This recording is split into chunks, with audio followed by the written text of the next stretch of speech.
we'll get started. There might be a couple more people coming. We wanted to keep this session small, so we've done quite a few of these over the last couple of years. And a couple of times ago, someone fainted because we had too many people. It's like the air conditioning wasn't working, and it was very hot. We had to stand up. We hadn't got the chairs. And that wasn't good. So this time we tried to kind of go, right, let's have a smaller group. And the idea being that we make it very interactive. So what we've got is, instead of kind of going through the usual sort of things when you go to a law firm and they talk about, we need a shareholder agreement, this is what we need in a shareholder agreement, which is not terribly exciting. What we've asked everyone to do is put together questions that you have about the journey through, I guess, capital raising, the issues around launching a startup, running a startup, all that sort of stuff. And we basically, the presentation is going through those questions. Once we've done that, we've got our portable speaker that we'll toss around and people can kind of ask questions based on that. In terms of a bit of background, from the LegalVision side of things. So we, as a law firm, started 4.5 years ago, and we run the business as a startup. So we've raised quite a bit of external capital, we've invested a lot in growth. Our model is very much running the entire business as a tech startup. So we have quite a bit of, I guess, knowledge ourselves as to the challenges of growing from a team of 4.5 years ago to 85 now and going very quickly. So there's a bit of insight there. But I guess even more importantly, we act for a lot of startups. And we see all the things that they do that are really good, and we see all the things that they do that are not so good. And often they come to us when something has gone wrong. And so, hopefully we can kind of share some of those insights. That's sort of the idea. Anurag will now introduce us. So I'm the CEO of LegalVision. That's what I do. Anurag will now introduce himself. Hi there. I'm a practice leader in our. Can you hear me? Yeah, we might be recorded, so. Sorry for the extra loud mic.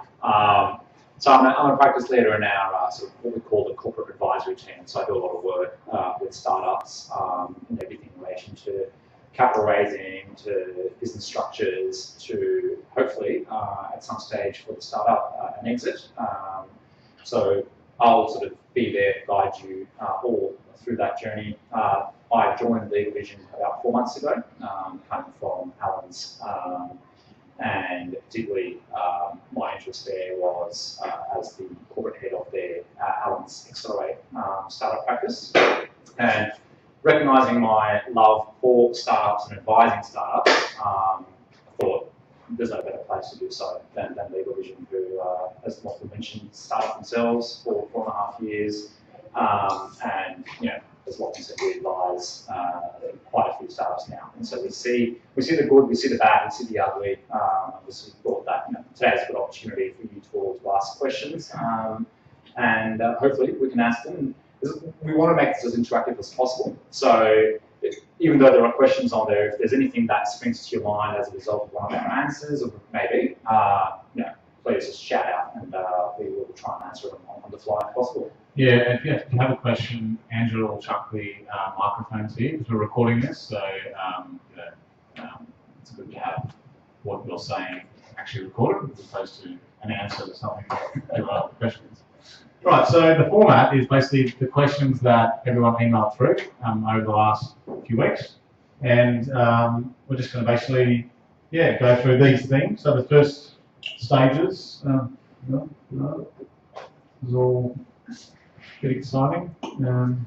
How do we structure our business with growth in mind? I think is what we're supposed to be talking about.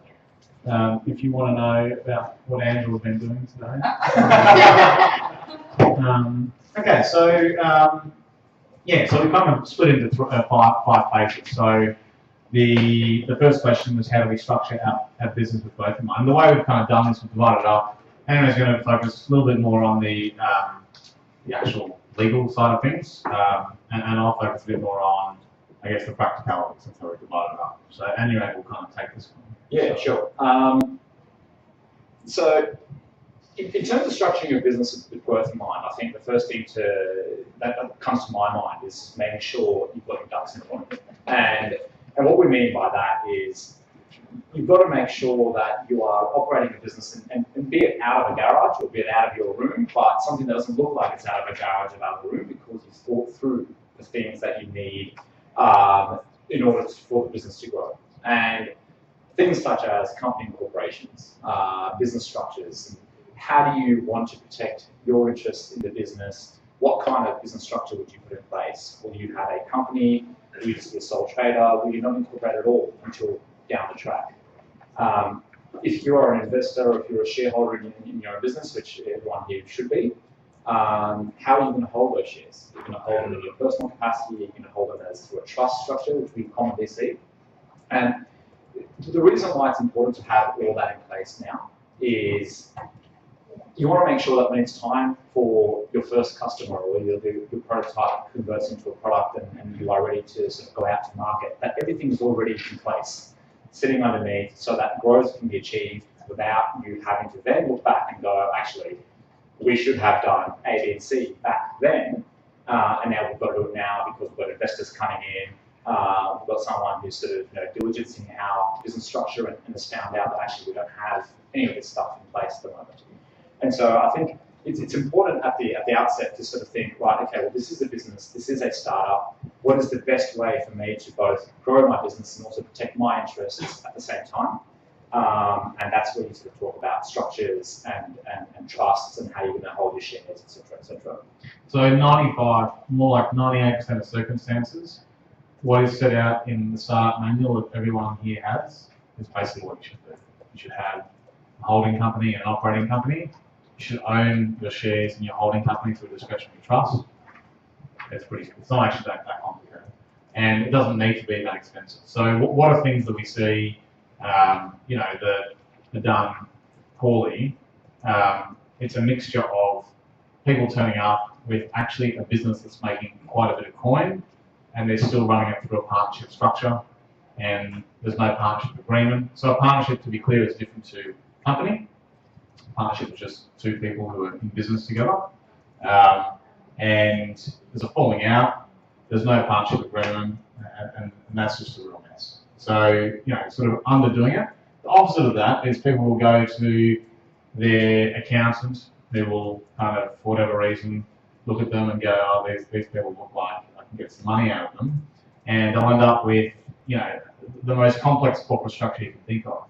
There's 5 different companies, there's some trusts involved, there's this, that, and the other. If you look at the majority of funded startups, VC funded startups, and we act for VCs and we also act for VC funded startups, their corporate structures are not complex. The VC wants to invest in a holding company that owns the intellectual property, and they don't particularly want that company to be traded. So they want that company to own shares in the company that's trading. So that's pretty simple. Yeah. But sorry, I was going to say one thing that you sort of touched on right now is intellectual property. And when you're just starting out, the only thing you actually do have is IP. Be it a web platform or an app or an actual product, hardware or something that's manufactured, the only thing that you have is your intellectual property. And so it's important to ensure that to structure your business with growth in mind is that you're protecting your intellectual property. We'll come to that a little bit later as well because there's a specific question on that. But of all the things in terms of structures, et cetera, we've just got to make sure that your IP is adequately protected so that when it is time to hopefully ramp up and grow, there aren't any questions as to actually who owns the IP and can you actually monetize that and take advantage of it. That's the worst position to be in. And we have had clients come to us who have not done that sort of basic step. And to be honest, if you are at a stage you're looking for investment and an investor or VC sort of looking at your business and sort of has questions around how you've managed your intellectual property, that's probably not a great start. And so of all the things to sort of take away from this, as we said, business structures, holding company, operating company, intellectual property should be held at the top level. And intellectual property should be something that is the first thing that's on your mind as you continue growing your business. And then lastly, before we move on to the next point, the key thing I think to remember is spend the time to get the structure right. Don't spend too much time on the structure, because ultimately the chances are your business will fail. No one wants to hear that, but it's true. But the way it will succeed is that you A, build a great product, and B, get sales. So don't spend, more than what you need to spend on this sort of thing. It's not what's going to make your business a success. It might save you a lot of money down the track if your business is successful. It's not going to make it a success. So let's move on to the next question. So how can I go from prototype to product? So when I read that question for the first time, to me it read from a sort of a web or an app development perspective, where you've got, as a prototype, you've either got a wireframe or a mock-up or something in LegalVision, which you've sort of got some designs ready to go. And the question is around, how do I take that, which is just my ideas reflected in some sort of design, which I might even have drawn. How do I go from that into product? And if there's anyone here who actually asked that question, if I misinterpreted that, then please, put your hand up and we can sort of discuss otherwise. But going down that path, I think going from prototype to product there are both legal and commercial aspects of that. So from a commercial perspective, I think everyone sort of understands the concept of making sure that your prototype is developed as lean as possible. A lot of people sort of throw around the words MVP as your minimum viable product, and the real key there is the word minimum. I think what you want to do is save cash and save time in order to validate your idea. And so what do you need at the very minimum that would help you validate the idea? A lot of other people now are starting to move away from the concept of MVP and actually starting to talk about this concept called the RAT, the RAT, your riskiest assumption test. And that is a little bit less of, let's develop a prototype or wireframe that sort of goes through a sort of process from A to Z, where a potential user could actually walk through the app or platform and say, yep, okay, this is how I understand it working, I'm not on board with it, or there are issues, I understand the idea. And it's more about saying, well, what is the riskiest assumption that I'm making here? Am I assuming that the general consumer will like this product because of reasons X and Y? Or am I assuming that if it's a B2B product, that businesses will come on and pay me money because of this reason? And by testing that, you're able to validate your idea even before getting to what is a prototype, simply by customer interviews, speaking to people who are your target market, etc., etc. But in terms of going from prototype to product, well, it is all about testing. It's all about being lean. It's all about sort of shipping, building and shipping as quickly as you can in order to gather feedback from your potential users to understand whether what you're doing, one, is validated, and if it's not validated, then maybe to pivot at an early stage. And if it is validated, then you sort of keep going forward and then sort of move into sort of more of the product range. Throughout all this structure, you've got IP at the center of it. And we mentioned that earlier on. I think a lot of our clients, when they come to us, sort of don't recognize that IP really belongs or subsists in everything that you do, right? As long as it's an original piece of work, you don't need to necessarily go out and register it for it to have some intellectual property associated with it. Copyright attaches automatically. So there isn't a registration involved in copyright. There are trademarks, etc., etc. And so when everyone thinks of IP, I think, at least in our experience, the clients coming to us, they sort of think registering a trademark or a patent or a design, etc. But it's important at the outset that even the very basic design, source code, whatever it is that is written, is protected. And so even at the prototype stage, you should have, if you're not prototyping it yourself, if you've got someone else who's doing it, you should have structures in place. You should have an IP assignment deed. You should have a contractor's agreement if you're contracting someone to do it that has an IP assignment built into it. And the same thing happens when you go to sort of the product point. A lot of people who we deal with in the web app development phase outsource a lot of the development cycle to offshore developers And a number of people sort of who have simple contract that says, yes, I'll pay you, $100 for a milestone, but don't have anything to do with intellectual property in there is remarkable. So it's important to ensure that no matter where you are going from prototype to product, at each stage of that journey, you've got something in place with every person that you are engaging with to provide whatever service, be it design, be it development, be it reviewing certain things, that you've got something that has the IP belonging to your company or to you rather than being stolen on it. That all makes sense. And I'd say, in terms of from a business perspective, you just need to make a sale, right? The prototype is something no one's paid for. The product is something that people are paying for.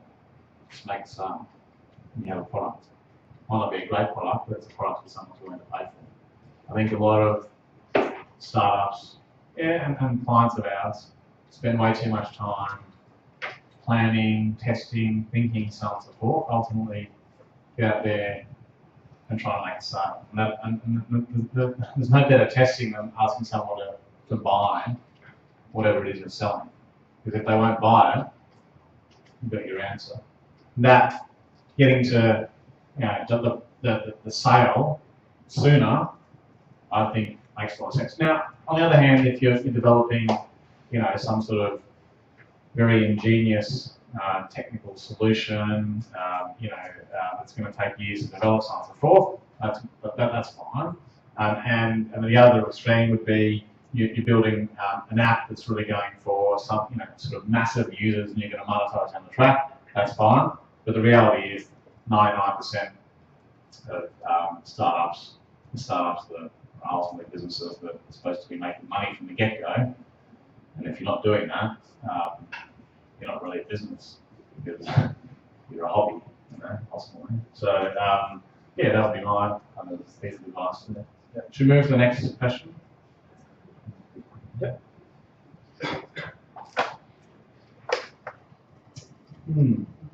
It's a good one. Who was supposed to answer this?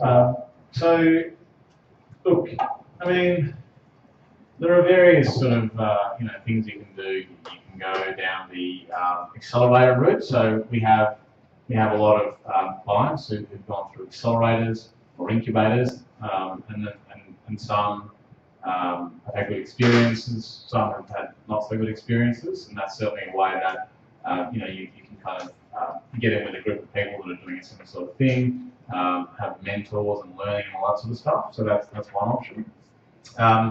I think co-working spaces are great. So we have a lot of clients down at fish burners, for instance, and and a lot that have moved out of fish burners because they've gotten too big and been successful. So that's great. But ultimately, again, this is probably just more me than anything else. The way you upskill is by making more sales. So. And then you make more sales, which means you need to hire more people, and you hire more people, and you need to learn how to manage people, and you hire more people, and then you need to learn how to help other people manage people. And so that's kind of, for me, how you upskill. To an extent, in the startup space, you kind of have to teach yourself. And that's the fun part of it, I would say, one of the fun parts of it. There's no kind of training program, really. I mean, there are training programs where you've got to pay money and people teach you this, but ultimately, I did an MBA a few years ago now, and it's the first year of starting this business was a much bigger learning curve than doing an MBA, for instance. So, I think you just got to kind of get out there and get hustling, That's one thing I agree with all that. I think it is though. So I've got something on my own, sort of outside of LegalVision, which I'm sort of working on as well. And so I this question sort of really resonates with me because becoming an entrepreneur or a founder, and sort of Lachlan's mentioned this, but it's not easy, right? There are a lot of things that you suddenly now need to know. Before, if you're working full-time, you had your particular scope of work, and you just need to know that, and you go home and you relax. But when you've got your own business and it's something that is a passion of yours, it's something that you always want to know how to get better at. And there aren't courses, but because it's sometimes quite overwhelming, the number of things that, sometimes you go, oh my God, you sort of hear some fantastic stories of, your Ubers and your Airbnbs, and you just go, oh my God, how will they get that big? How will I ever get there? They need to know not just hiring people and making sales. You need to learn about the legals, about capital raising, about your product inside out, maybe about design, about technology, and maybe if that's not your background, it is quite an overwhelming exercise. One thing that our clients and myself as well found sort of quite useful is actually reaching out to people. Co-working spaces is a great example, but also there's a lot of meetups in Sydney that take place. And I think Sydney Startups Facebook page is a really good resource. It's got more than 10,000 members. We've got no more lawyers on, bro. No more lawyers on. There's too many lawyers already. And that's a very active group, but so are in-person meetups. And I think you'll learn so much more spending 10 to 15 minutes just talking to someone who is at the same stage of the journey that you're at, or maybe just a little bit further ahead, and then learn from their mistakes or what is working for them. And then you go back, and one thing that at least I've found is that it sort of really rejuvenates you. Sometimes it's very difficult, and you can sort of find yourself swamped under a lot of pressure. You sort of go out and meet people to rejuvenate you, but actually a lot of people make the same mistakes I make. A lot of people finding it overwhelming. And so make sales, definitely. Get out and talk to people, customers, but also get out and talk to other entrepreneurs, other people who are in the same boat as you, and go to the Sydney Startups Facebook group. Good plug for them. Okay. Move through. How do we grow our team into the highest performing team possible? That's hard. It is hard. So obviously we've grown our business very quickly over the last few years, and then there've been learnings there, but also we act for lots of startups that are doing things to incentivize and motivate their teams. What are the things that we see that work well? So the best businesses have a great culture, and that is by far the most kind of important thing I would say in answer to this question. So when I used to work in corporate law and in investment banking, and my mentality was always like, you pay people a lot of money and they do what they're fucking told. That was always the way that I thought. And starting this business and growing it has taught me that is so far from the reality of how people work. So what motivates people? It's having it's believing in what the company is doing first and foremost. In our business, the biggest driver of engagement is people feeling that their careers are being effectively enhanced by being here. So are they learning? Are they growing their skill sets? Are they developing the skills that they want to develop? Those are the things that matter in our business. That doesn't mean that they're the things that are going to matter in your business though. So how do we find out about what matters to our team? So we use an engagement tool called Culture, which we found really useful. I think it probably you need to get to kind of a certain size before it's useful, or maybe before you're willing to pay for it. But we found that really good. So really all the time thinking about why are people working? If people are not working in your startup for what you're paying them, that's for sure. They're not working necessarily in the startup because of the great conditions and so on and so forth. Ultimately, they're generally working in the startup at a very early stage because they really believe in what you're doing, and ultimately as a founder they believe in you, which is big responsibility. So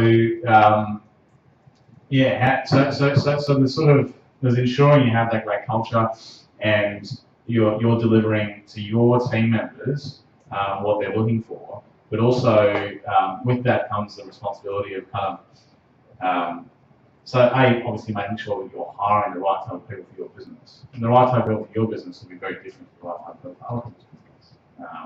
But also ensuring that people who aren't right, for whatever reason, you're kind of moving out of the organisation. And that's a big thing that, again, we see, we assist lots of clients with those sorts of issues from an employment perspective. And what generally happens is people wait too long, or they don't do things in the right way, or they kind of basically breach employment law in whatever way. And so making sure that you kind of do those sort of things right is very important. And I guess the last thing is, because although I do believe that the main reason, and by far the main reason that people want to work in your business and are working in your business because of the culture side of things, ultimately in a startup, there's an opportunity for people to basically come in at an early stage and hopefully own some equity stock in the business, options generally. So a lot of tech startups, early stage startups, will offer team members options in the business, so stock options, and that can be a very valuable tool, especially at a very early stage, because you can't pay people that much. You can say, hey, I'll give you this amount of stock in the company, or options, or stock. And those options generally vest over 4 years, and you can kind of tie in your team into the company in that way. And that's another thing that is really something that you should consider early on, is to make sure that you're kind of offering some ownership of the company to your team. Those are the main things I'd say. I don't think that's much later at all. The only thing I would say is that ensuring that the team remains high performing isn't sort of a one-stop and then you're done. It requires continuous effort and involvement, particularly from management, from the founder themselves. I know here at LegalVision, it's something that we're very focused on, ensuring that at all times we don't simply just say, well, we did this 6 months ago, so we're pretty sure that everyone's pretty happy still. It's an evolving culture. The beauty of culture is that it's intangible. It's an evolving beast, and it's always very important. And as long as it's coming from the top, and the people, the founders and the management team are really focused on ensuring that culture is a big part of the organisation. I think that's something that will ensure that the team sort of feels more valued. And therefore continues to sort of give all they have to the success of the business. And as you grow, that's where you end up doing pretty much 100% of your time, or just thinking about, is this person happy? How can I make them happy? Or can I make them happy? And that's kind of that does turn into a big part of your job, which you need to be aware of. If you don't like doing that, keep the business small, I'd say. There's an interesting story that I mentioned before already, that Airbnb, when they first started, sort of 3 guys, and one of the first things that they did was write up sort of what the business stood for, what their culture is. And it seemed pretty presumptuous that 3 guys literally just thought of this idea and sort of got a few users would sort of spend the time doing it. But from what I understand, that sort of ethos is now continued on, and of course they've refined it as now consultants have come in and made it sound a lot better than it was at the time. But it is something that the biggest companies in the world are focusing on. Corporate clients of ours are focusing on it. So it's something that I think everyone should be focusing on.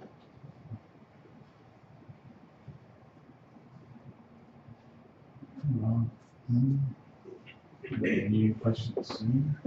Okay, so then we move to case studies, which is the second thing. Okay. Yeah. How do I avoid mistakes unnecessarily in the early stages? So that's a good question. But I think, I'll start and then ultimately, the point of the startup is you are going to make mistakes in the early stages. What you want to be avoiding is not mistakes, because if you're not making mistakes, you're not learning anything. If you're not learning, then ultimately you're running a cafe, or which is fine, but that's not a startup, because you're just taking, hey, the example of a cafe is, you know how a cafe runs. You're not going to make mistakes and sell it owning a cafe, apart from getting a lease on Fitzroy Street because the cafe's here go out of business all the time. So that's a mistake you don't want to make. But ultimately, you cook food and you sell it, and it's, it is what it is. So startup, it's a new business concept, and you want to be learning, you want to be trying new things, and some of those things don't work. What you want to avoid is mistakes that are going to screw you in the medium to long term. So from and often those mistakes come down to screwing up things on the legal side of things. So a big one is a couple of people starting a business. You might go 50-50 shares in the company. What you need to make sure you do is have those shares vesting. What that means is each founder is earning out those shares over a period of generally 4 years, generally with a 1 year cliff, which means if one of the founders leaves before a year is up, they get nothing. Now, that's massively important because if you set up the company, it's going okay, but one of the founders leaves, they own 50% of the shares, they're not contributing to the company, it's very hard to raise money for that company down the track because any new investors are going to come in and say, well, someone who basically has no involvement in the business owns 50%. So vesting is a massive issue. You have to have vesting. And the one sort of way out of that is if a good VC comes in and you don't have vesting in your shareholder agreement, a good VC will insist on all the founders vesting at the time of them investing. So there's that. I would say another sort of big thing that people screw up, a big mistake in the early stages, is giving away way too much of the equity in the company to their first investors. So what does that look like? I mean, it can look really bad. It can be kind of 40, 50%. Or advisors, yeah.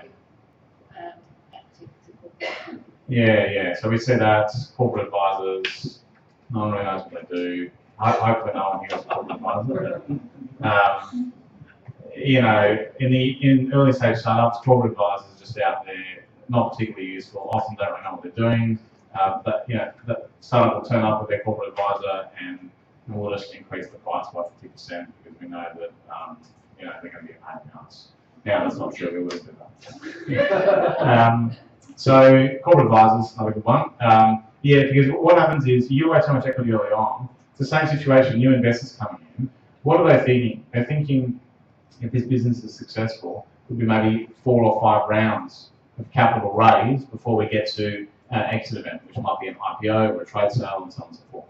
Now, and they'll look at that and go, well, will the founder of the startup be motivated if he or she owns 3% of the stock in the company, after the kind of 4th round of investment? And the answer generally is probably not as much as they would if they own 15%, 20%, 25%. So that's a really big thing, not giving away too much equity early on. Then the counterpoint to that, another mistake is other people thinking that their startup's worth $20 million when it's just not. And that can lead to not raising when you should be raising. If the business you're looking to set up is one that is going to need to raise venture capital. So they'd be kind of some of the big early mistakes you want to avoid, but in general, the smaller mistakes you want to be making because that's how you learn. Yeah, and with the smaller mistakes, it's all about getting the basics right or wrong. And we see a lot of businesses and startups getting the basics wrong. And that is just ensuring that you've got your business structure in place, that you've got your intellectual property protected, you've got your trademarks registered, for example. All those kinds of little things. Once you are at a stage where you're raising funds and the funds aren't coming from your friends and family who don't really care, your mum will always tell you you're doing a great job no matter what the shareholders agreement says. It's really the angels or the VCs who will sort of look into you. They'll kick the tires and say, actually, what is this business that you are running and you want me to invest in? And if they see all that and there are red flags early stage, well, you're not going to get the investment. And so the unnecessary mistakes we see lead to you not being funded. And that's what, like I said, screws you in the medium to long term, because then you've got to go back and fix some of those mistakes, and some of them are really easy to fix. But some of them may not be so easy to fix. You know, we've seen certainly instances where you've got a founding team or sort of 4 or 5 founders, but they don't have any agreement in place. That's already too many founders, 4 or 5. Yeah. No agreement in place. Not even any, forget the vesting side of things, but nothing that actually says what will happen if someone wants to leave, what will happen if you have dispute, what will happen amongst a lot of other things. Now, you can try and do that down the track, but the only reason you're doing that down the track is because you've already come up against a dispute, or you've come up with an issue, and now you're trying to resolve that by trying to get everyone to agree to a piece of document which you've got your lawyers to draft for you, but no one is really on board with. So it is about getting those basic fundamental things right. And once you get those right, then everything that sort of Lachlan said in terms of not giving away too much equity, making sure it's vesting, and all the other sort of the big mistakes that we see, will, you know, hopefully avoiding those will mean that you are well primed and ready to sort of take an investment and confident that an angel or a VC isn't going to look at what you've been doing and say, I just don't want to touch you with a 10-foot pole. Just follow what's in the startup manual. Seriously. Yeah, and it's the Bible will make you billionaires. That's right. Right, let's move on.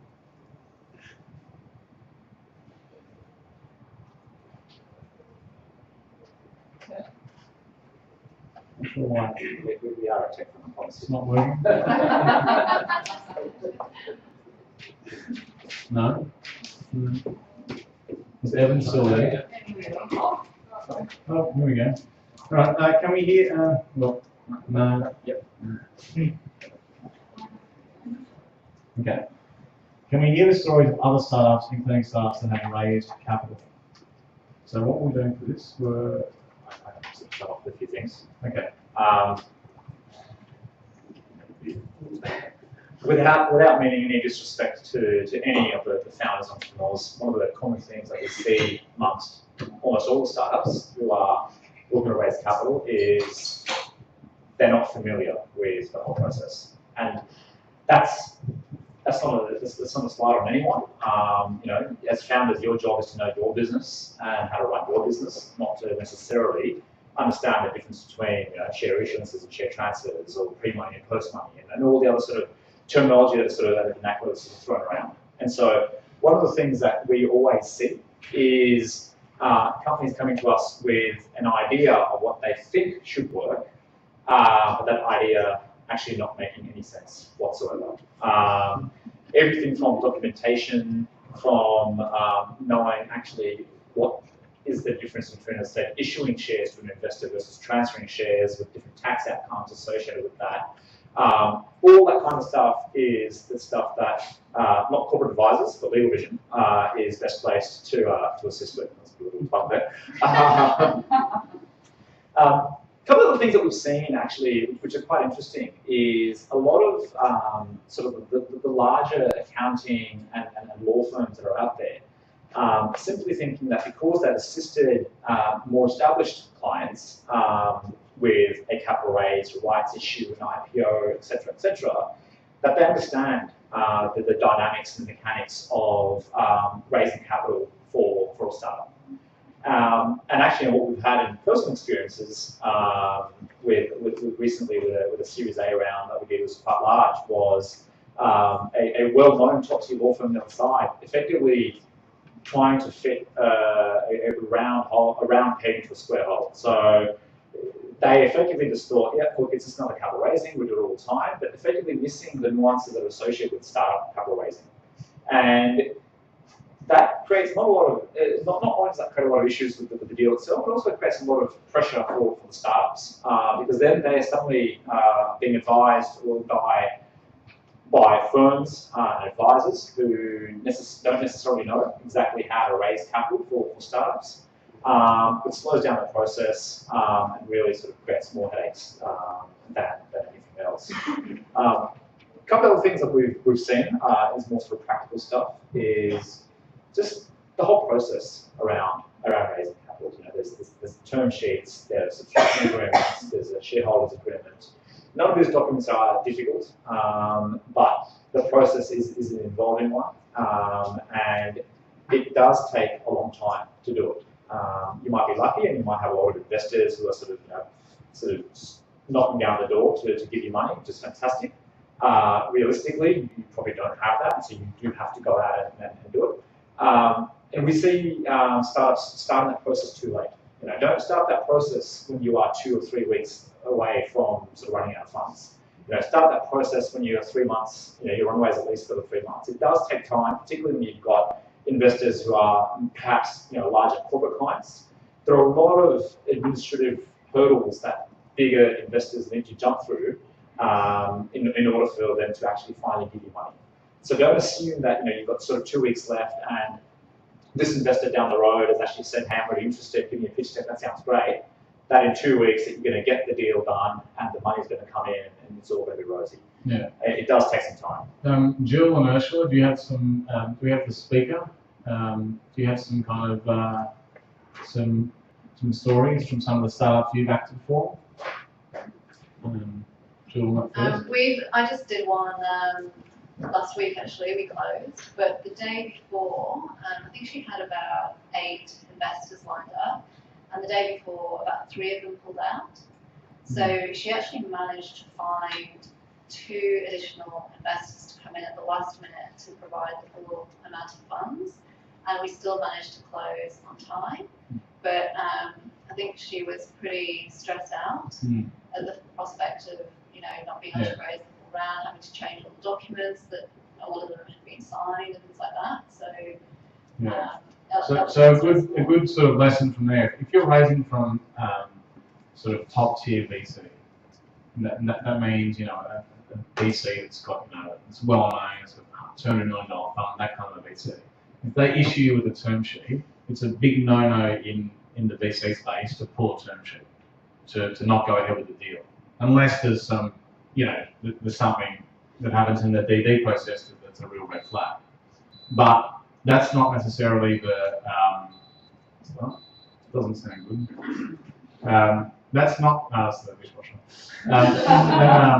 That doesn't necessarily hold true for kind of your sort of average angel investor. So they don't really know what the sort of etiquette is, I guess, of investing. So people will just drop out. It's a lot, it's a lot easier to say, yeah, I'll invest 50 grand, I'll invest 100 grand into a business than to actually go into your online banking and transfer $100,000 to, basically someone who's a bit random bank account, for a business that's not making any money and has a good story, right? So, don't be surprised that people do drop out on an angel round. Ursula, do you have any? So I can just give you one more. So we did a huge Series A recently with hundreds of investors involved, 3 VCs and lots of other big investors as well. And all the documents are signed, ready to close, everything's pre-positioned 5 business days before. And then one of the investors realised he had to get consent from his employer to actually invest.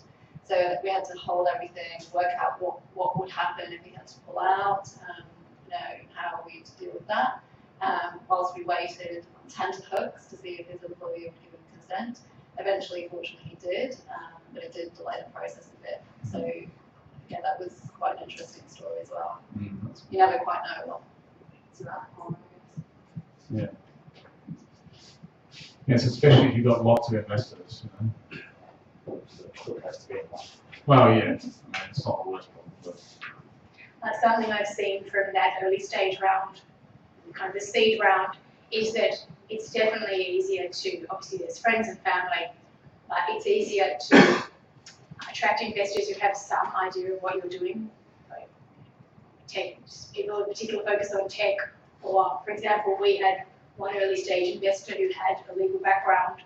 Someone who gets your business, is excited by what you're doing and your space, definitely help to attract investment. Also, and they can help more as well. Yes. Once they've invested, they must actually got know-how. The company. Yes, they've got know-how, they've got contacts, that's really useful.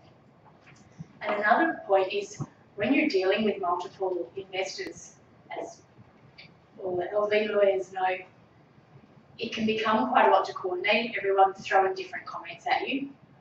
What you want to suggest as a client, as a startup raising capital, is say, look, this person's the most experienced. We're just going to go with this person's comments.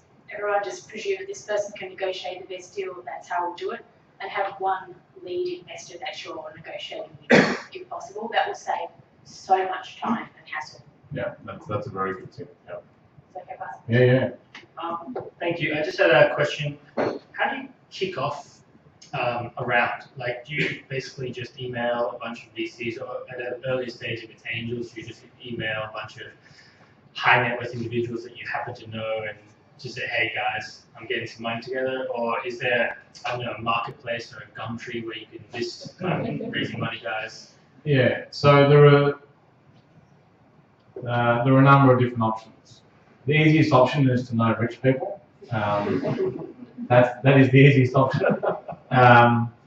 So, you know, you think about sort of angel investors. There are, like, the way most people raise their angel round is not actually through a kind of a structured group.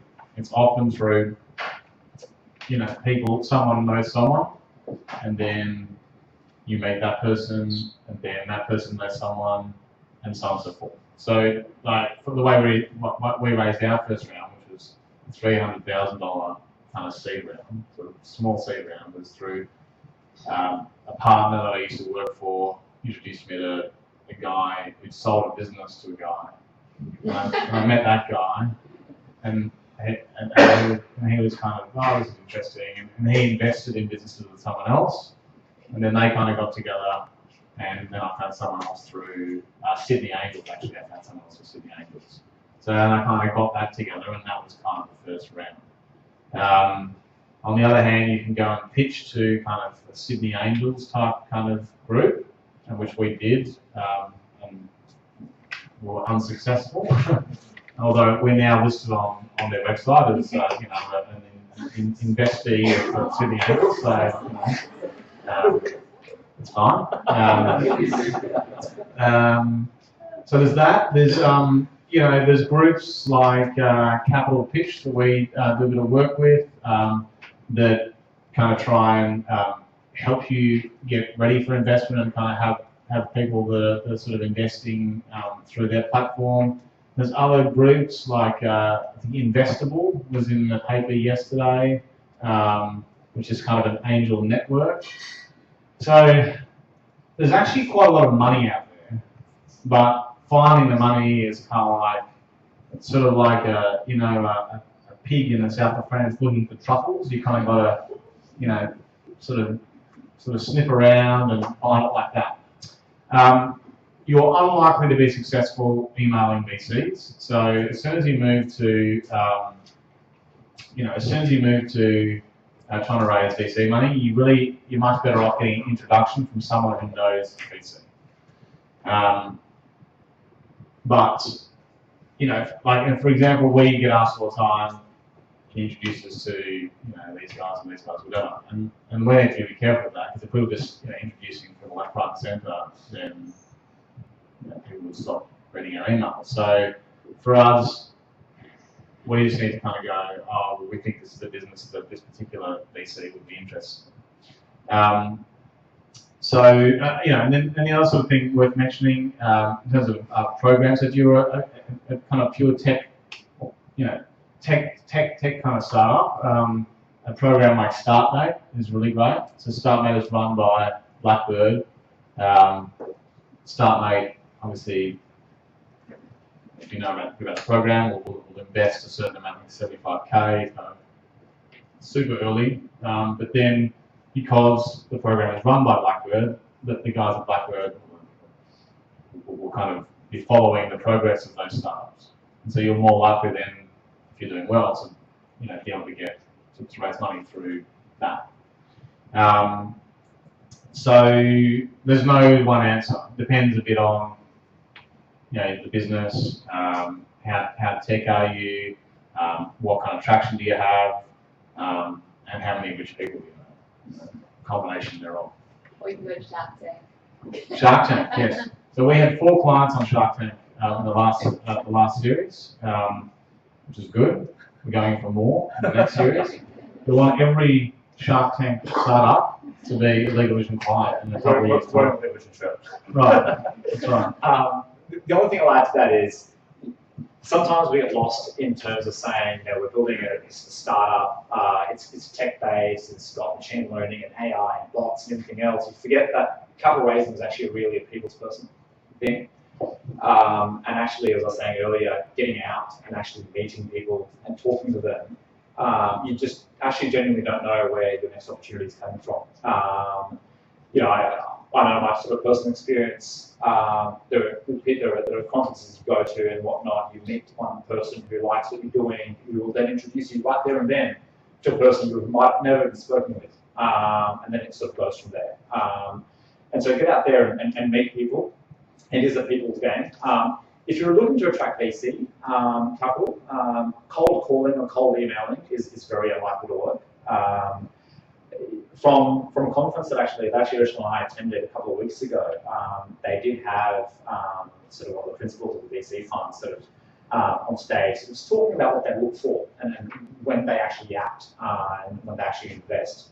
And it was actually really interesting because they were saying effectively it is almost a bit of a courting little exercise. You don't come to VCs when you need their money.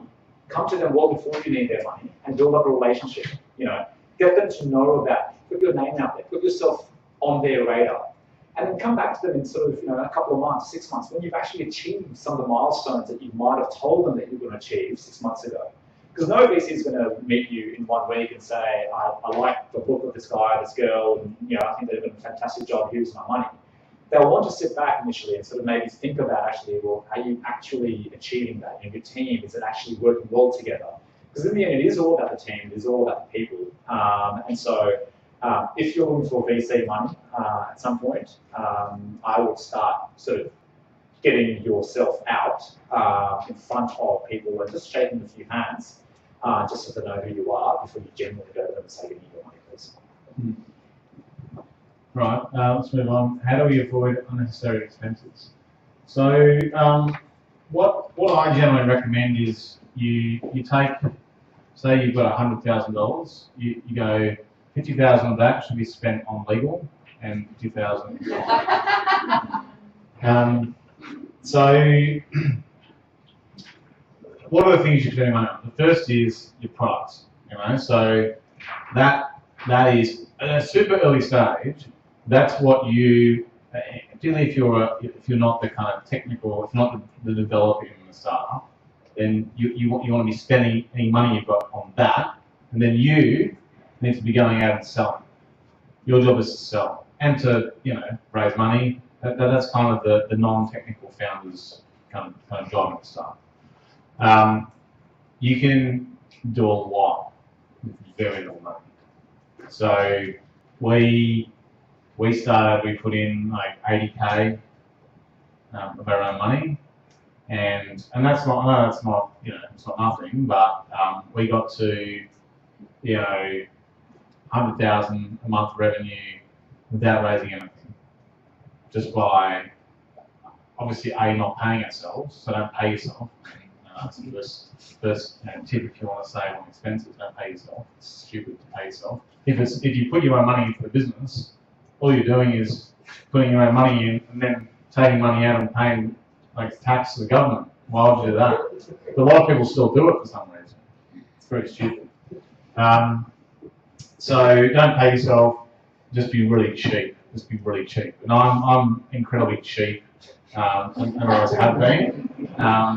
But just any supplier, your accountant, not your lawyer, but your accountant, anyone else, you just negotiate. You negotiate on everything. You're buying a coffee, you go. So that you'd be really surprised at how much you can do with a small amount of money.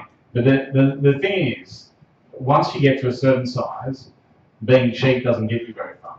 So with really early on, when we were hiring people, we yeah, you can give equity away, yes, so that helps, but we were paying really low amounts.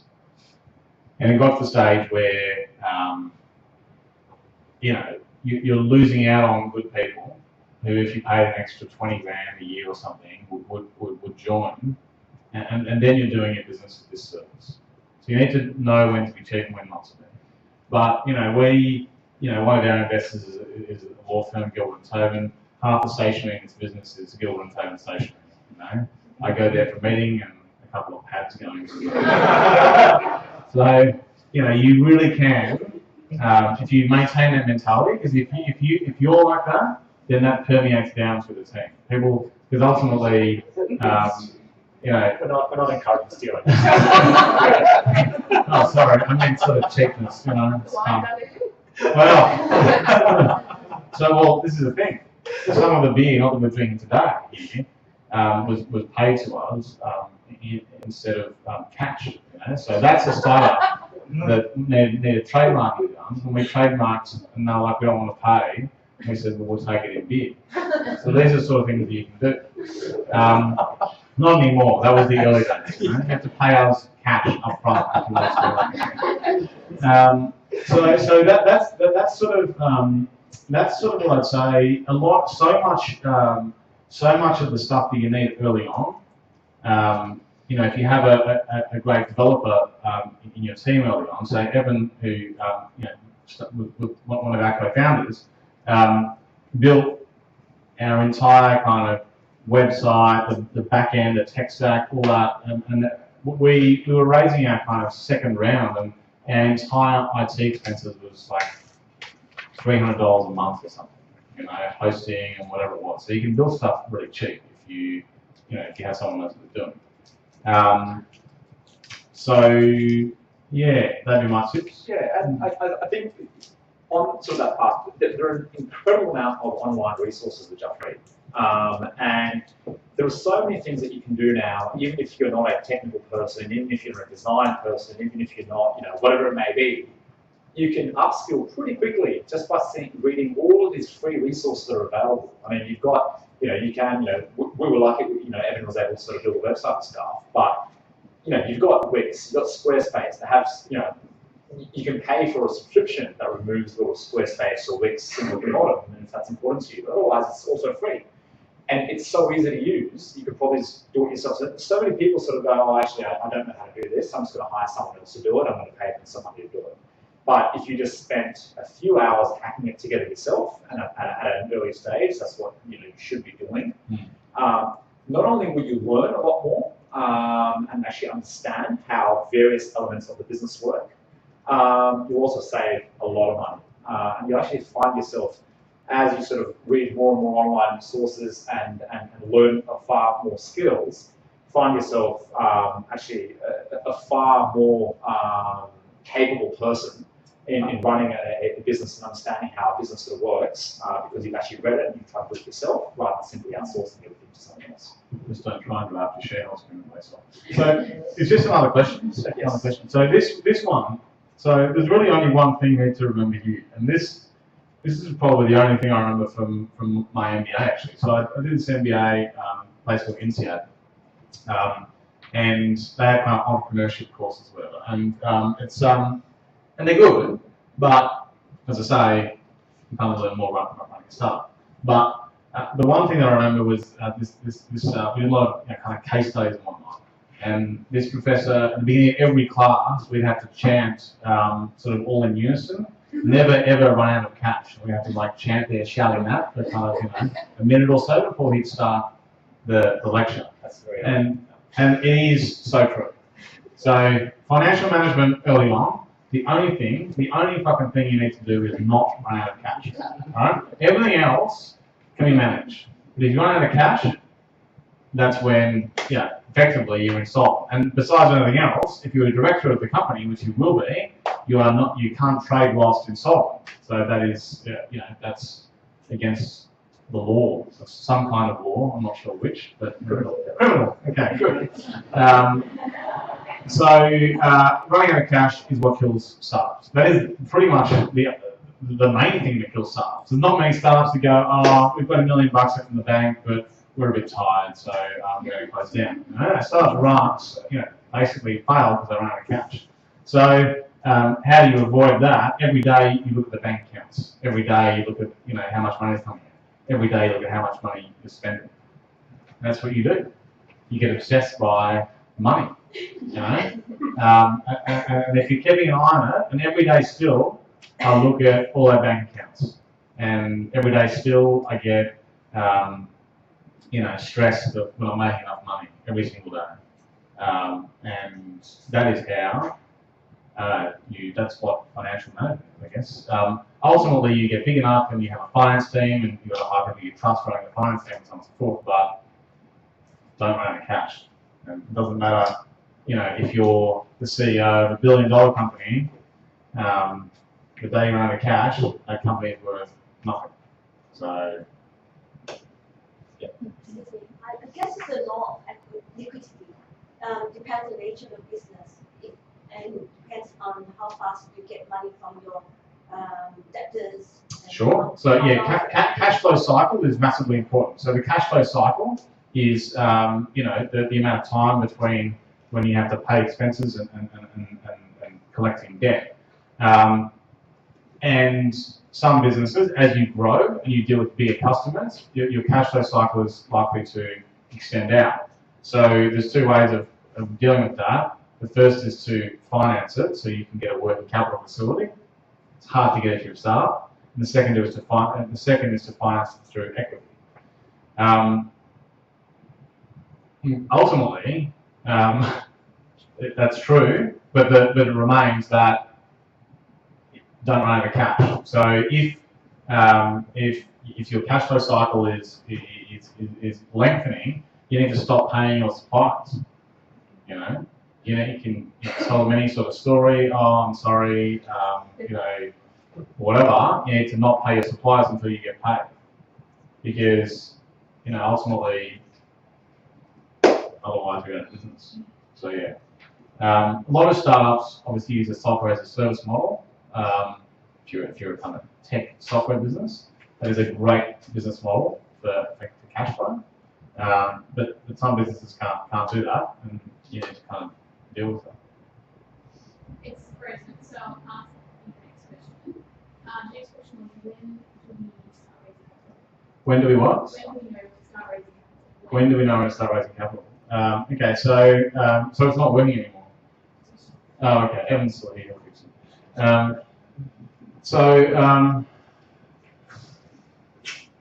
This is a hard one. So what Anurag said before is very true. Yeah. This is why we have a CTO, very skilled with what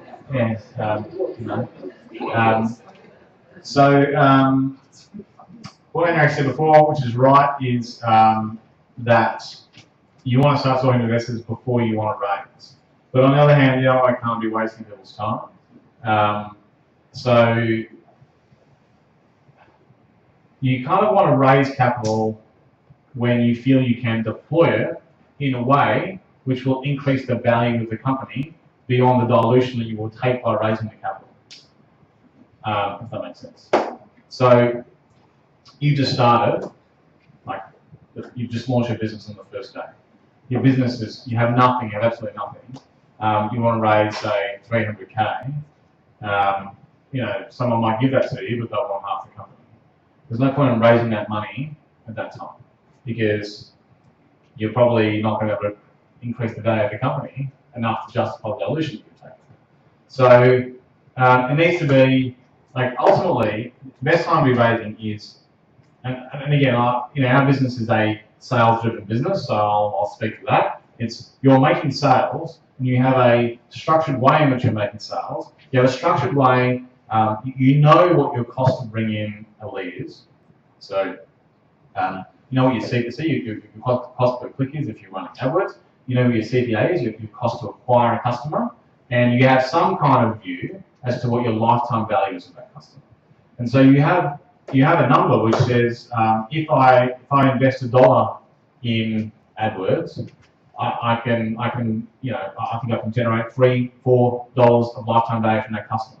And if you've done that enough and you tested it, it's actually very easy to go to an investor and say, this is a machine that makes money, which I've actually said to investors, this is just a machine that makes money. We put $1 in, we get $3 out. And so that's when you want to be raising. Because A, it's much easier to do because you have the numbers to prove things, to prove what you're saying.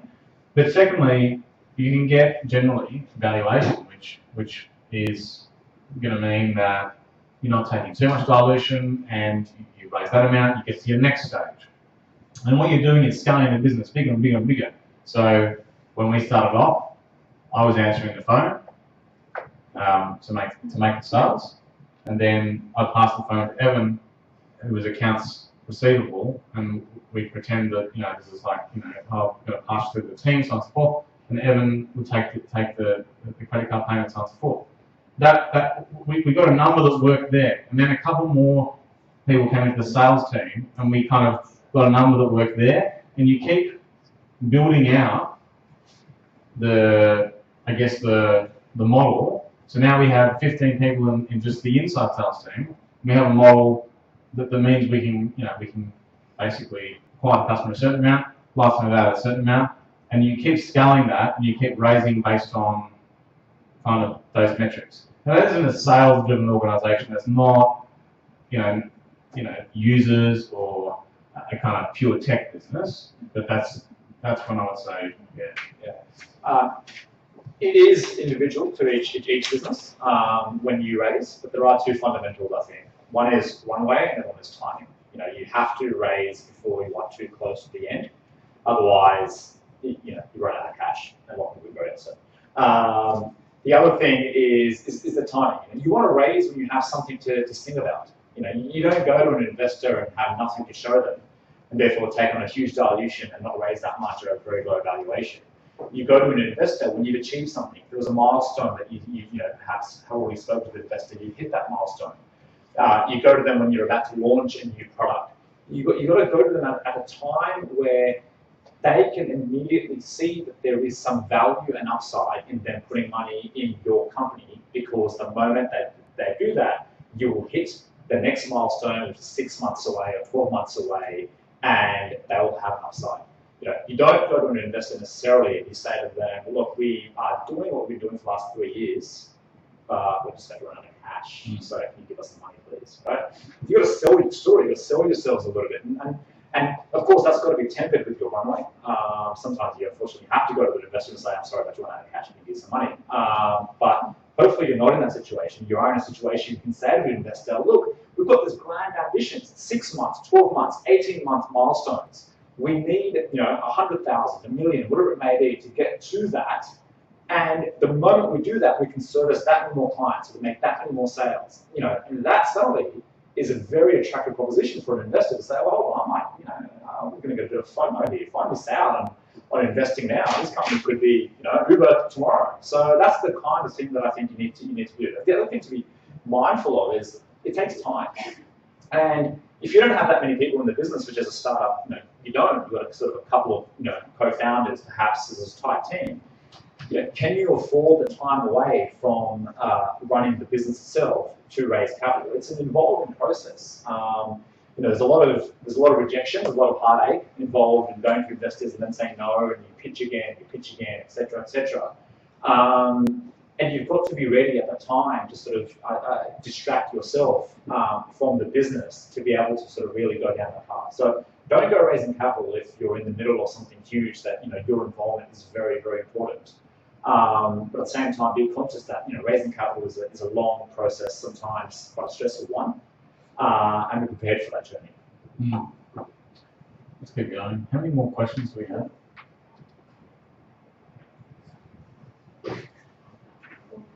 What time is it? It's quarter to. Yeah. All right. How do we best position ourselves to investors? Okay. We'll go through the last 4 or 5 quickly so we can have some questions. So, ultimately, I would say a lot of people just come across as kind of idiots. That's the issue. There's a lot of people who've gone into startups in the last kind of let's say 5 years, who they're not going to be running a successful business. It's just not going to happen, and you can tell quite easily. So if you're not suited to it, you know, everyone shouldn't be running a company. If you look at the economy where all the money is made, it's in big companies actually, and medium-sized companies. It's not at startups. So that's a big thing. Like if it's not going to be right for you, and that's hard to, you know, I mean, it's hard to kind of self-analyze in that way. But on the other hand, if you try and raise money from 100 different investors and everyone says no thanks, then you should start questioning why that is. But I would say, so how do you avoid looking like you don't know what you're doing? Well, firstly, you turn up with a structured slide deck. So, you know, slide decks that are kind of 50 pages long with a whole bunch of, you know, just like tiny font, mumbo jumbo, poorly written, the English is bad, you know, poorly structured, poorly designed. That's just not going to help you. So, because what is a slide deck actually showing? It's showing you've actually thought through, you know, what is my business? How are we ultimately going to make money for our investors? That's what ultimately a slide deck's doing. So, putting effort into the slide deck, making it clean, and then spending a little bit of money, not much, but getting it designed professionally. You know, and I'm talking a few $100s. You know, get it done on whatever, you know, Upwork, freelance, something like that. You know, or you know, that's really that's a big thing. Having your legal structure set up properly. So you know, people will turn up and say, oh, "What am I investing in? Is there a company that's been set up that I can invest in?" Sometimes startups will turn up and try to raise money, and there's no company. So what am I investing in? You know, a big one is, you go to, you know, a good high level, you know, a VC that's got quite a bit of money, right? They might want to, you know, invest using their documents or standard documents, so AVCAL standard documents, for instance, which is fine. But if you're raising an angel round, you basically have to lead this deal. You need to put together the term sheet. You need to put together the shareholder agreement. Because if you're not putting together, one of the angels is, and I can guarantee you the conditions are going to be much worse if they're drafting the term sheet and the shareholder agreement. So turn up with your documents done properly. Having a basic financial model is really valuable. So one thing that's worked really well for us is we've had a couple of guys in our business who really enjoy Excel. And over the last sort of like couple of years, we've turned up when we've been raising around, and our model is like, I think it's a gig now. It's just like a ridiculous model. And you know, we'll get comments from investors, VCs, whatever. This is the best model they've ever seen. Now, I'm not saying you should put a lot of time, effort, energy into building a massive model, because there's no point in you doing it. Like what we can do it because we have 4.5 years of data to model stuff out. We're certainly turning up with a over the next 3 years, this is how we see revenue going. This is how we see costs going. That is showing that you can add up for starters, and you want to run a business, you've got to be able to add up. So having a well-structured but basic model is really important. Just very quickly, I think the three questions from the legal side that we always get is, what company am I investing in, as Lachlan said? Who owns the IP that is really the main asset of your business and the real value driver? And who is the team? And how are they incentivized to stay with the business? Is there an ESOP? Are there shares vesting? All that kind of stuff. So you need to know the answer to that at the top of your head. You also need to know a few sort of things around your numbers. You know, if you're a revenue generating business, you need to know what the lifetime value of your customer is, what the acquisition cost of your customer is. And ultimately, you just need to show that you have thought through not just the next sort of 6 months, but the next 12 months, the next 18 months. You need to show that you have spent time and working through what the milestones are and how and why you're going to get there and why their money will help you get there and why they will therefore get a good return. And this, by the way, just so we're clear, this is if you're more of a kind of a grinder, right? So there's some startups that have the most brilliant kind of, developer who's building this fantastic software that's just world changing and so on and so forth, right? And they're the ones that you read about, Facebook maybe or whatever. But then there's the startups that have some good team and so on and so forth, but it's not world-beating tech.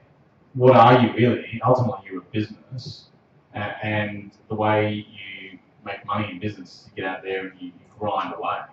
And so these sort of tips that that's for the 98% of businesses that need to get out there and just do all their shit properly, because that's kind of that's the gate. If you haven't done it properly, then people will they're not going to be able to make money because they can't add up, or they can't put together a basic share. One thing I'll say, and as Lachlan sort of mentioned about the pitch deck, there are heaps of pitch decks from well-known companies that are available online.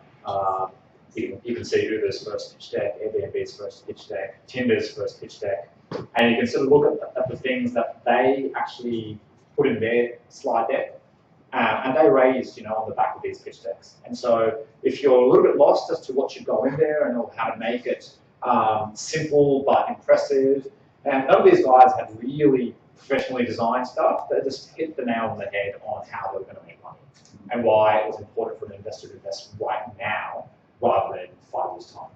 And so I would encourage you to sort of spend a bit of time looking at that kind of stuff as well, just to get an idea. Let's move on. Oh yeah, that's a good one. Great question. Pretty short answer that one. Can't do LegalVision. So, no, but seriously, I think as a founder, your job is difficult enough. We've already touched on before. You're doing a lot of things. You're juggling a lot of different things, and especially learning a lot of stuff. Knowing exactly which documents are needed when is something that you don't need to be an expert on, and which is why genuinely, there's not sort of an upsell here. Is genuinely you can give LegalVision, not LegalVision, whatever else, a call and just ask us. I don't know if other firms actually do that, but you can call and ask us. This is the stage that we're at. What kind of stuff do I need? And it may be that you don't need anything. Maybe you've actually just incorporated a company and actually you've got stuff that's in order, and that's fine. But maybe you do need a IP assignment deed or an employment contract or whatever else. It's not your job to know off the top of your head exactly what the correct legal documents are. That's ours. And our whole model is based around helping startups and small, medium businesses understand exactly what they need when, so that you don't make those unnecessary mistakes that we talked about earlier, and have all your ducks in a row so you're very attractive to investors going forward. But again, the manual does set out from the 98% of startups, the basics. So have a read of that. If you need something beyond what's in there, you're generally doing pretty well. That would be my, Let's move on.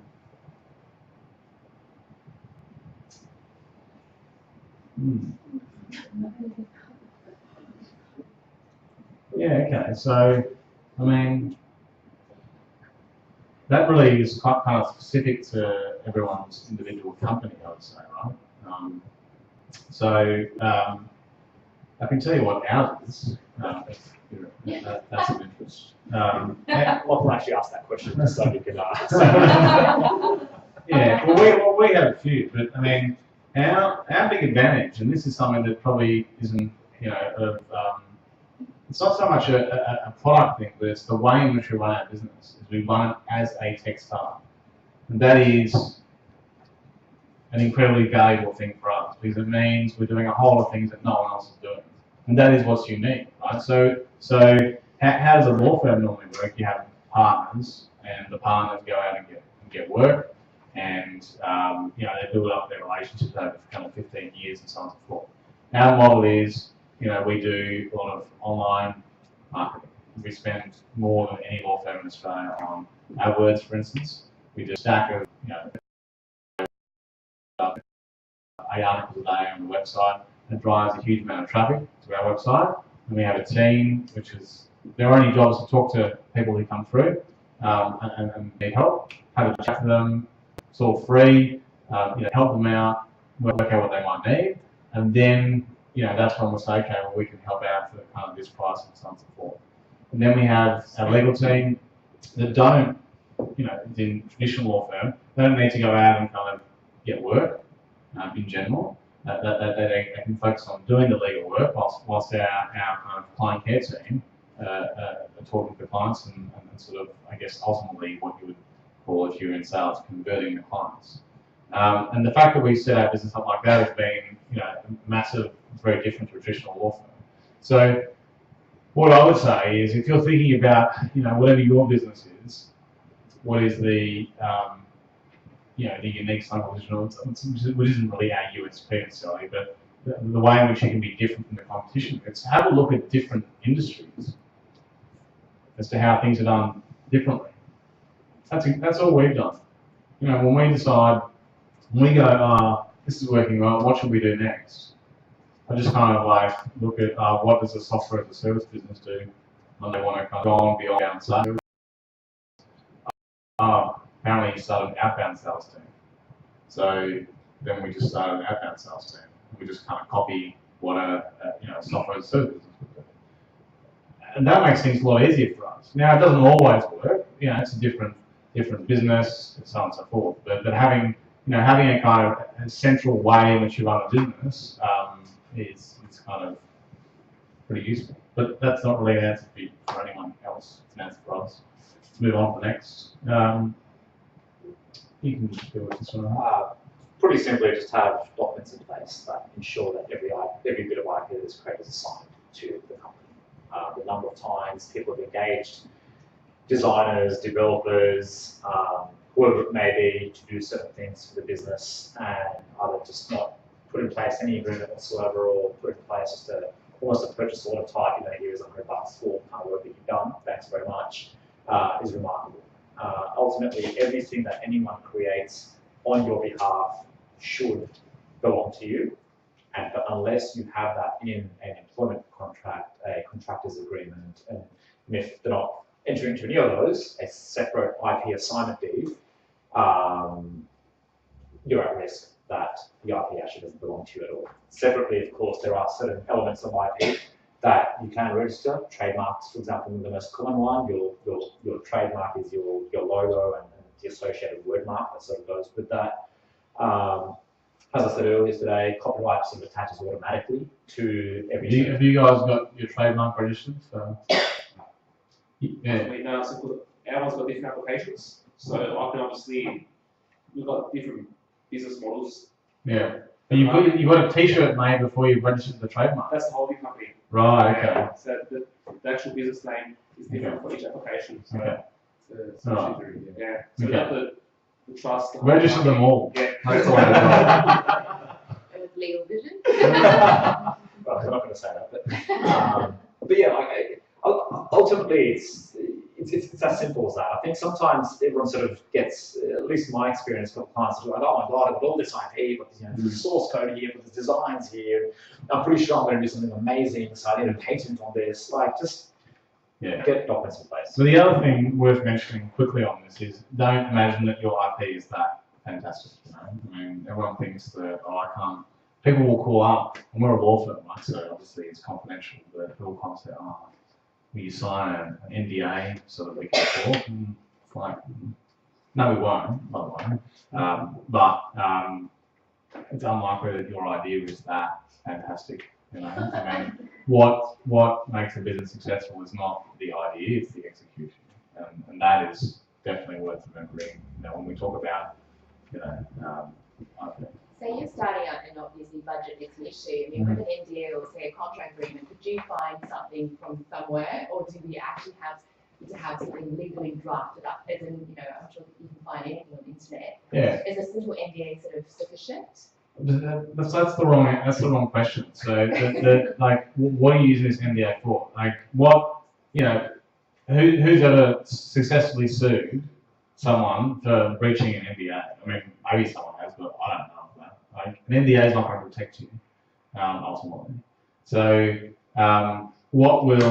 if you go to a good VC and say, I've got this kind of business idea, whatever, but I oh, I need you to sign an NDA before I can tell you anything. They'll just say no. They won't even talk to you.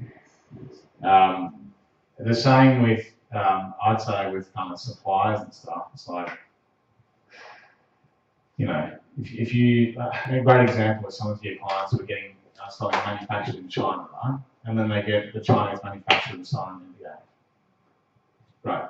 So the Chinese manufacturer breaches that NDA. What are you going to do? You know?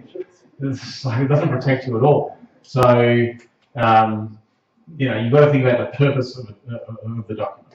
Now, in terms of, do you need to get a law firm to draft an NDA? Well, the answer is kind of in that. It's that the NDA is kind of making you feel better about yourself.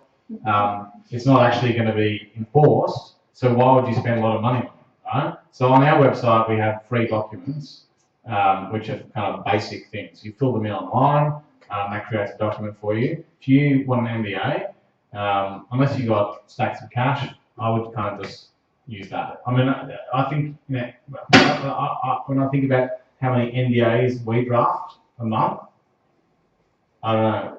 I mean, Jill, Ursula, have you drafted one? Sue, have you drafted one recently? No. It's not something that I see. We don't sell it because when someone calls up and says, what do I need? We're not going to sell them useless stuff, you know? So, I think that's sort of, it's not the idea that's important, right? It's the execution. So everyone's heard this before. You know, everyone can have an idea. A lot of us always have, you know, 5, 10 ideas every week. That's something that could be amazing, but it's just how you go out and doing it. So it's just getting someone to sign an NDA because you might have an incredible idea, but it means nothing. Now, just on that, just so we're clear, NDA is just a document. It's a confidentiality agreement, right? So you hire employees, you'll have a confidentiality clause in your employment contract. So, and there'll be, you know, even in a shareholders agreement, there'll be confidentiality,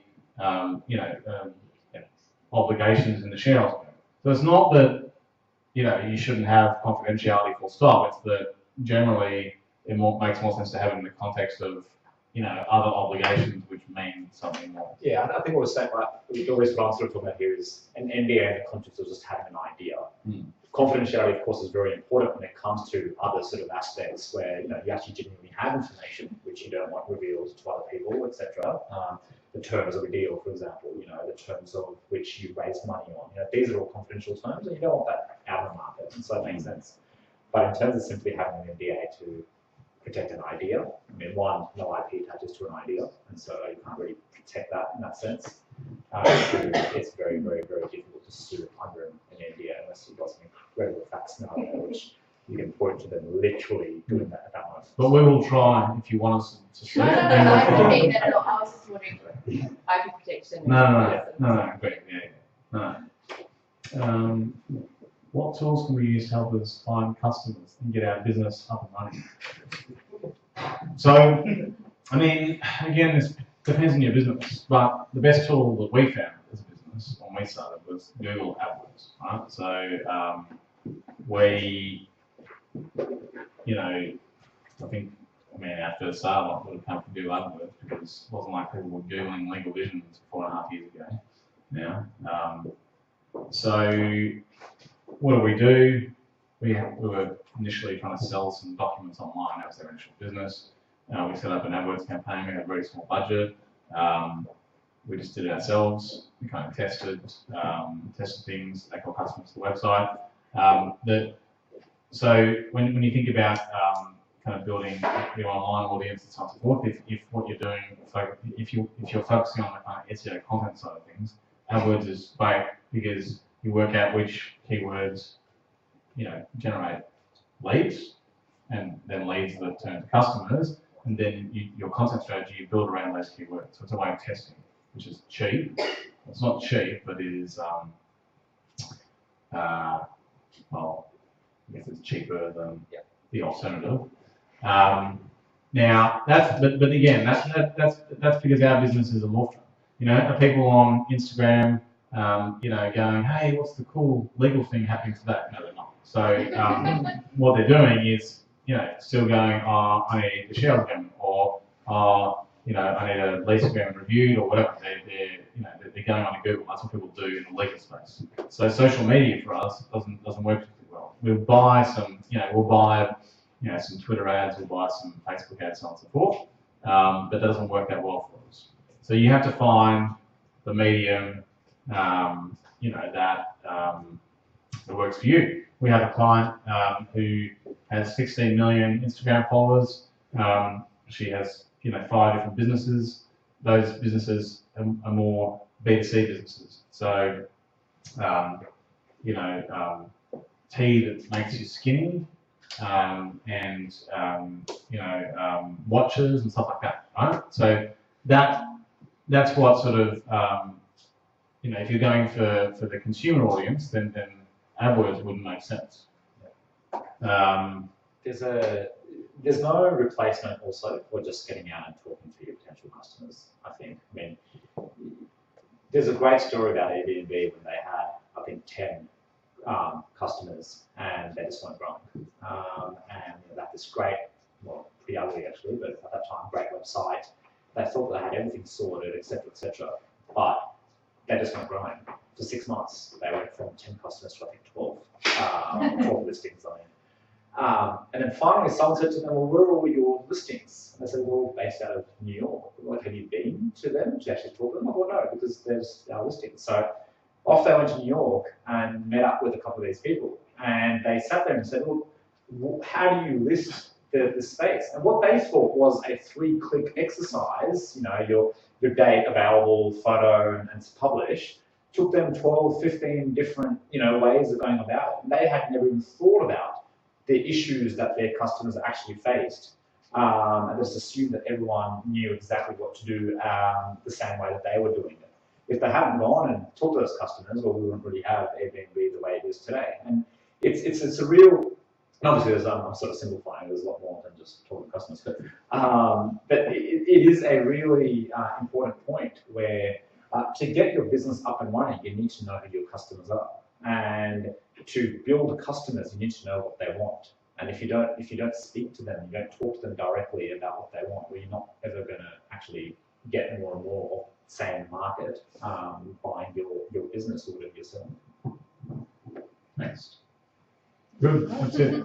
Right, we've got probably 5 minutes for questions. Do we have the speakers? Yeah, speaking. Before, does everyone remember? Never ever run out of. That's nice. Yeah, good. One day I'm going to be a professor. Right, any questions? Yes. Just grab the speaker, yeah. So. Big voice? Well, we're taping it, so you've got to speak into the speaker. Okay, great. Just on China, if you do actually go and build a hardware product, and you do have IP in Australia, and the next week someone goes after your product's out there and another company copies it, or very similar, what's the best way to get support? Is the Australian government doing something about it, or do you go see someone like yourselves, or is there a patent troll or hardware troll that's out there? Yeah. How do you go and pursue that company in China if you're in Australia? Is it difficult? Is it easy? Well, it's not easy. Exactly. So, is there a good process? Is there what's the best way to do it if it happens? It's a bit loud, but I can turn down the box. There's not much you can do, basically, is the answer. Ursula? Yeah? Oh. Yeah.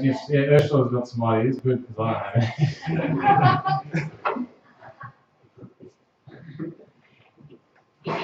If it's in China, it's difficult.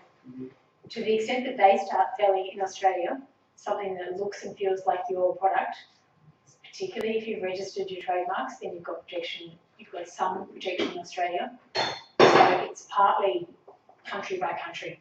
So I know Australian IP law can tell you that there is some things you can do in Australia. In China itself, much more difficult. So just actually, to go to that point, and that's why your logo and your brand name is so important, because you want to be known for high quality and for innovation. All of us know there's computers, phones. Do you buy X or do you buy Y, even if they seem quite similar? So if your brand is known for great quality, great usability, great innovation, that's actually more important than any one product.